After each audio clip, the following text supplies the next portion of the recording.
As you know, this is the second time I've done this wonderful week with you and I love it. Each time I do my vision or truly allow myself to picture what I want for my life, it's always with someone special, with a partner, a life full of love and togetherness. Yeah, I know that that's your deepest desire, darling. I know that. However, I've realized I'm holding myself back from taking even a small step towards achieving this, and I'm kind of beating myself up about it. I've realized how scared I am, scared of being hurt and rejected again. But then I've also realized that whilst I'm still friends with my ex, I'm probably never going to take that step. We finished our relationship at New Year 2019-20, but have remained friends ever since. With what's happened in the world over the past year, I'm so grateful that I've had him in my life, and as in many ways he's been a great comfort and support to me. Comfort and support, I want to remember those words. We remember those words? We haven't actually seen each other in person as we live a good hour and a half from each other, but we do send many WhatsApp messages each day and always a good morning and a good night message. So whilst I have that, I don't think I'm allowing myself to move on. Not that I think we will ever get back together in a relationship, but whilst I have the comfort of having that person to say good morning and good night to, I'm not sure I will take the step of doing anything towards meeting my one. That is your truth, okay? That is your truth. Do you think I should break ties with him, as the thought of doing that is just too painful and scary? I'm seriously resisting mentioning the word that you know I so often mention. That's being on your own, isn't it? That's what you're referring to, being on your own. But the thought of breaking ties seriously scares and hurts, and I'm not sure why. Can you move on if you still have an ex so prominent in your life, even if you're 100% only friends? Okay, so it does sound like you feel trapped, and it sounds like you're sort of damned if you do, damned if you don't. I get that. And here's what I want to say to you. So I'm going to invite you to think on this, and if I don't know how it's going to work as a two-way thing, typing, but reflect on this for a moment and maybe let me know. If you end the relationship as it stands right now, will you feel alone? That's my first question. Will you feel alone if you end the relationship as it stands? So I want to know the answer to that. Yes or no? And my next question for you is, do you feel alone now? Yeah, okay, so the answer is yes. If you end the relationship as it stands, will you feel alone? Yeah. Do you feel alone now? So you're in this sort of relationship. It's not, I get what you're telling me it is. Do you feel alone now? Yes or no? Just going to give you a second. Not while I've got him, as I know I can lean on him at any time of day or night. Okay, so you'd feel alone without him, but you don't feel alone right now while you've got him. You see, I hear what you're saying there, but because I hear you say, I do everything alone all the time, even though you've got him at a distance, I still feel like you're alone. I feel like whether you're with him or not with him, in whatever, however you define this relationship, you're still on your own. I mean, I hear you that you have his friendship through WhatsApp and over the phone. He always answers the phone, messages anytime, and knows how challenging this year has been. Yeah, so you really are, you do have a very strong supportive partnership, don't you, the two of you together. I really hear that. And especially, oh my goodness, with this pandemic, I can imagine how that has come to feel very important for you. And your intuition is super, super, super strong. Your intuition, to go back to your question, is saying, whilst I have the comfort of having that person to say good morning and good night to, I'm not sure I will take the step of doing anything towards meeting my one.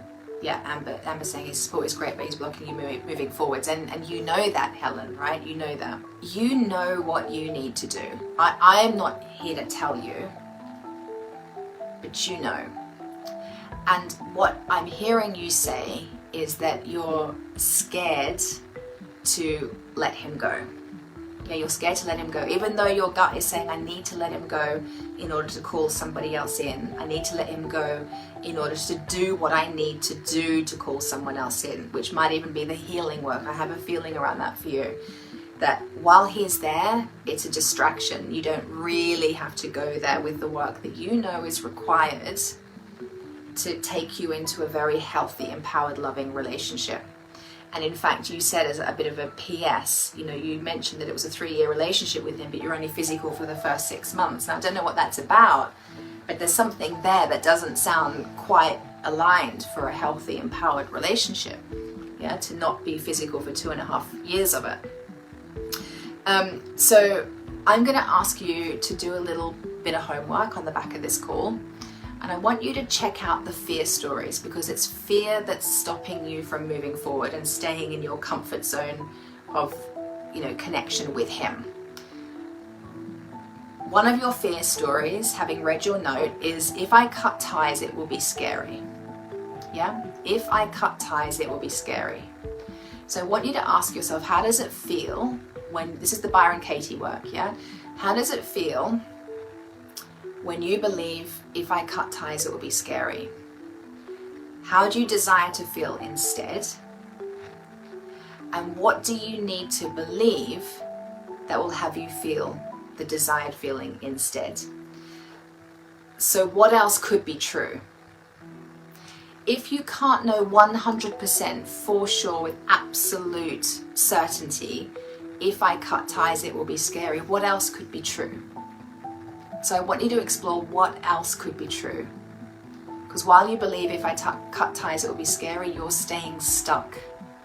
What else could be true? I'm going to throw some ideas out there. If I cut ties, I will be free.